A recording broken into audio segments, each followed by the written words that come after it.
ইতিমধ্যে জনাই আছোঁ বিগ ব্ৰেকিং নিউজ যিসকলে অমৃত বৃক্ষ আন্দোলনত ৰেজিষ্ট্ৰেশ্যন কৰিছিল আৰু এতিয়ালৈকে ফটো আপলোড কৰিব পৰা নাই সেইসকলৰ কাৰণে কেইবাটাও ৱেবছাইট মুকলি কৰি দিয়া হৈছে আৰু এই ৱেবছাইটৰ দ্বাৰা আপোনালোকে কোনো ধৰণৰ প্ৰব্লেম নোহোৱাকৈ ফটো আপলোড কৰিব পাৰিব। কিন্তু কেনেকৈ আপোনালোকে ফটো আপলোড কৰিব পাৰিব আজিৰ এইখন ভিডিঅ'ত সবিশেষ জনোৱা হ'ব আৰু আপোনালোকে কেনেকৈ চাৰ্টিফিকেটখন ডাউনলোড কৰিব পাৰিব সেইটো দেখুওৱা হ'ব। গতিকে ভিডিঅ'টো যিমান পাৰে শ্বেয়াৰ কৰি দিয়ক। যদি আপুনি আমাৰ চেনেলত প্ৰথমবাৰ কাৰণে থাকে চেনেলটো ছাবস্ক্ৰাইব কৰি ভিডিঅ'টোত এটা লাইক কৰি দিব। আপোনালোকে মোবাইলখন ওপেন কৰি ল'ব আৰু আপোনালোকে অমৃত বৃক্ষ আন্দোলন লিখি চাৰ্চ দিব কৰ্ম বজাৰত গৈ। যেতিয়া আপোনালোকে চাৰ্চ দিব আপোনালোকৰ সন্মুখত ঠিক এনেকুৱা এটা ইণ্টাৰফেচ শ্ব' কৰিব আৰু আপোনালোকে ফাৰ্ষ্ট লিংকটোত ক্লিক কৰি দিব। যেতিয়া আপোনালোকে ক্লিক কৰি দিব আপোনালোকৰ সন্মুখত কেইবাটাও ৱেবছাইট খোল খাব আৰু আপোনালোকে যিকোনো ৱেবছাইটৰ দ্বাৰা ইয়াত বহুকেইটা ৱেবছাইট দেখাব আৰু এই ৱেবছাইটৰ ভিতৰত যিকোনো এটা ৱেবছাইট আপোনালোকে ওপেন কৰি ল'ব। ওপেন কৰাৰ পিছত আপোনালোকৰ সন্মুখত ঠিক এনেকুৱা এটা ইণ্টাৰফেচ শ্ব' কৰিব আৰু আপোনালোকে এই পেজত আহিব পাৰিব। আপোনালোকে যিকোনো ৱেবছাইটৰ দ্বাৰা ইয়াত বহুতকেইটা ৱেবছাইট আছে।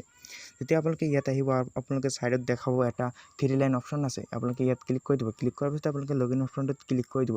যেতিয়া আপোনালোকে লগইন অপশ্যনটোত ক্লিক কৰি দিব আপোনালোকৰ সন্মুখত ঠিক এনেকুৱা ইণ্টাৰফেচ আহিব। ইয়াত আপোনালোকে ৰেজিষ্ট্ৰেশ্যন মোবাইল নম্বৰ আৰু OTPটো দি কিনে আপোনালোকে ছাবমিট অপশ্যনটোত ক্লিক কৰি দিব।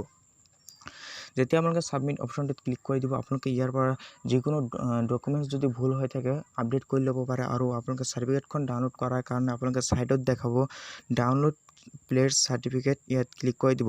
যেতিয়া আপোনালোকে ইয়াত ক্লিক কৰি দিব আৰু ফাইনেলি চাৰ্টিফিকেটখন ডাউনলোড হোৱা আৰম্ভ হৈ যাব আৰু আপোনালোকে গছপুলি ফটো আপলোড কৰাৰ কাৰণে আপোনালোকে ছাইডত দেখাব আপলোড প্ৰেজেণ্টেশ্যন ইমেজ ইয়াত ক্লিক কৰি দিব। যেতিয়া আপোনালোকে ইয়াত ক্লিক কৰি দিব আপোনালোকৰ সন্মুখত ঠিক এনেকুৱা এটা ইণ্টাৰফেচ শ্ব' কৰিব আৰু আপোনালোকে ফটো আপলোড কৰাৰ কাৰণে গছৰ নামটো ইয়াত দি দিব। দিয়াৰ পিছত আপোনালোকে ফটো জিঅ' টিকিং ফটোটো আপলোড কৰিব লাগিব আৰু আপোনালোকে ফটোটো ইয়াত ক্লিক কৰি আপোনালোকৰ গেলাৰীৰ পৰা ফটোটো আপলোড কৰি আপোনালোকে ছাবমিট অপশ্যনটোত ক্লিক কৰি দিব। যেতিয়া আপোনালোকে ছাবমিট অপশ্যনটোত ক্লিক কৰি দিব আপোনালোকে এটা ID দিয়া হ'ব আৰু IDটো আপোনালোকে স্ক্ৰীনশ্বট কৰি ৰাখি দিব।